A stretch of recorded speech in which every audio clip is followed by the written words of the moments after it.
পাটের বৈজ্ঞানিক নাম কি? পাট। পাটের বৈজ্ঞানিক নাম হচ্ছে কর্কোরাস ক্যাপসুলারিস। ক্যাপসুলারিস পাট। তারপর হচ্ছে আম, কাঁঠাল আছে। আম আম আম হচ্ছে ম্যাঙ্গিফেরা ইন্ডিকা। Mangifera indica.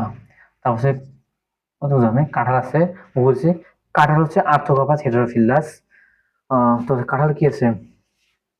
কাঁঠাল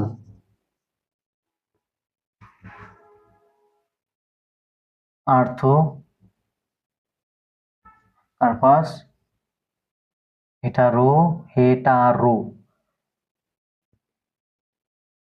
হেটারোফিলাস কাঁঠাল গেল।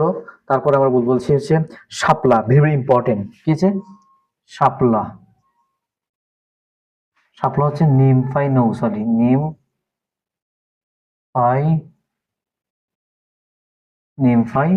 নৌসালি। তারপর হচ্ছে জবা। জবা ভেরি ভেরি ইম্পর্টেন্ট, একদমই মিস হবে না এটা। জবা হচ্ছে হিবিস্কাস। আল্লাহ টান দিবা বাবা। হিবিস্কাস রোজা সিনেনসিস। হিবিস্কাস রোজা সিনেনসিস। কলেরা বিজ্ঞানীর নাম কি? কলেরা হচ্ছে ভিব্রিও কলেরা। অনেকগুলো আছে, তোমার বই থেকে একটু বই থেকে মুখস্থ করে নিবা। মানুষের হোমোসেপিয়েন্স, রোলবেঙ্গোটা, প্যান্থেরা টাইগ্রিস। দৈল হচ্ছে ক্যাপসিকাস সেউলারিস। তারপর ইলিশের হচ্ছে ট্যানোলোসা ইলিশা। এর মতো হ্যাঁ। মৌমাছির হচ্ছে অ্যাপিস ইন্ডিকা। এগুলো হচ্ছে মুখস্থ করে নিবা। এখন দেখো তোমার বোর্ড বইয়ের সিরিজটা বের করো, অনেক প্র্যাকটিস করে দেখো, এখনই হয়ে যাবে। বোর্ড বইয়ের সিরিজটা বের করে দেখো। বোর্ডের সুন্দর মতো সিরিজ চিন্তা করছে, এখনই প্র্যাকটিস করতেছি, একদিনে এখনই হয়ে যাচ্ছে। জাস্ট সাথে সাথে সিরিজ প্র্যাকটিস করতেছি, এমসিকিউ তে প্র্যাকটিস করতেছি, সালের প্রশ্ন দেখি। হ্যাঁ, ওর সালের প্রশ্ন দেখলে হয়ে যাবে।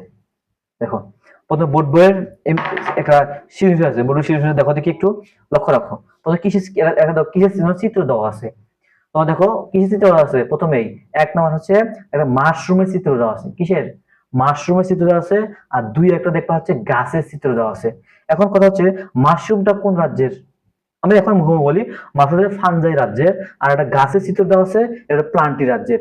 উদ্ভিদ কোন বলছে শ্রেণী বিন্যাসের একক কি?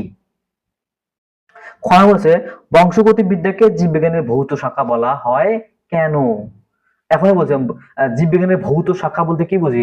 যেখানে তত্ত্বীয় বিষয় নিয়ে আলোচনা করা হয়। আমরা লিখবো জীববিজ্ঞানের যে শাখায় তত্ত্বীয় বিষয় নিয়ে আলোচনা করা হয় তাকেই বলা হয় হচ্ছে ভৌত বা মৌলিক শাখা। তেমনি বংশগতি বিদ্যা হচ্ছে জীববিজ্ঞানের তত্ত্বীয় শাখার অন্তর্ভুক্ত। তাই বলা যায় জীববিজ্ঞানের বংশগতি বিদ্যাকে জীববিজ্ঞানের ভৌত শাখা বলা হয়। তা খ নম্বর হয়ে গেল। ঘ নম্বর লাস্ট কোশ্চেন কি? চিত্র 2 এর উদ্ভিদের নামকরণের ক্ষেত্রে কিভাবে তুমি ধারাবাহিকতা বজায় রাখবে? চিত্র 2 এর নামকরণ। চিত্র 2 এ কি আছে? চিত্র 2 হচ্ছে উদ্ভিদ, প্লান্টি। কি? প্লান্টির অন্তর্ভুক্ত উদ্ভিদ আছে। এর নামকরণের ক্ষেত্রে কিভাবে ধারাবাহিকতা বজায় রাখবে? এখনই ঘ নাম্বার বলছিলাম আমি। নামকরণের ধারাবাহিকতা আমি করবো। এক নম্বর হচ্ছে সেটা ইতালিক অক্ষরে লিখতে হবে, ইতালিক অক্ষরে লিখতে হবে, বা মুদ্রণের সময় ইতালিক অক্ষরে লিখতে হবে। নামের নিচে আলাদা আলাদা গণের জিনিস আলাদা আলাদা দাগ দিতে হবে। প্রথম অক্ষর গণের প্রথম অক্ষর বড় হাতের হবে, বাকি সব অক্ষর ছোট হাতের হবে। এটাই তো শেষ। গণ আবার শেষ। গণ চিত্র 1 এর এবং চিত্র 2 এর মধ্যে কোনটি জীব অধিক উন্নত? অবশ্যই মাশরুম আর উদ্ভিদের মধ্যে কোনটা অধিক উন্নত? মাশরুম হচ্ছে ফানজাইটাস অন্তর্ভুক্ত, আর প্লান্টটি হচ্ছে উদ্ভিদ। উদ্ভিদ অবশ্য উন্নত, উদ্ভিদ প্রাণী সবচেয়ে উন্নত। বাকি ছোট ছোট প্রাণীগুলো যেমন মাশরুম, ছত্রাক এগুলি উন্নত। অবশ্যই বলতে পারি যে আমরা প্লান্টিটা উন্নত। এবং মাশরুমের বৈশিষ্ট্য, মাশরুম মানে কি ফানজাই রাজ্যের বৈশিষ্ট্য দেব 5টা, আর 5টা বা 4টা, আর প্লান্টি রাজ্যের বৈশিষ্ট্য দেব 5টা বা 4টা। পার্থক্য বুঝাইলা শেষ। ঘ নাম্বার শেষ। একবার পাক্কা 4 মার্ক, পাক্কা 10 মার্ক দেখা দিলাম। তাহলে আমাদের কি আশা করি তোমরা বুঝতে পারছো। আর আমাদের যে এটা জ্ঞান তরঙ্গ একাডেমি কোর্স, এটা অবশ্যই কোর্সটা তোমার শেয়ার করবে, যথেষ্ট পরিমাণ মানুষের কাছে বলবা যে তোমার ফ্রেন্ড সার্কেল আছে, অনেকে তুমি পড়তেছো, তোমার অবশ্যই আমার ক্লাস যদি ভালো লাগে, আমি যেভাবে করাইলাম ইনশাল্লাহ ভালো লাগার কথা, নিজের প্রশ্ন না করি। তোমার যদি ক্লাসগুলো ভালো লাগে অবশ্যই ক্লাসটিকে শেয়ার করবা। তোমার একজন বন্ধু আছে, তুমি পাশের বন্ধুকে বলো না কেন? তোমার তো ক্ষতি হচ্ছে না। তুমি যদি বোর্ডে ফার্স্ট হও, তোমার বন্ধু যদি বোর্ডে ফার্স্ট হয়, তোমার তো ক্ষতি হচ্ছে?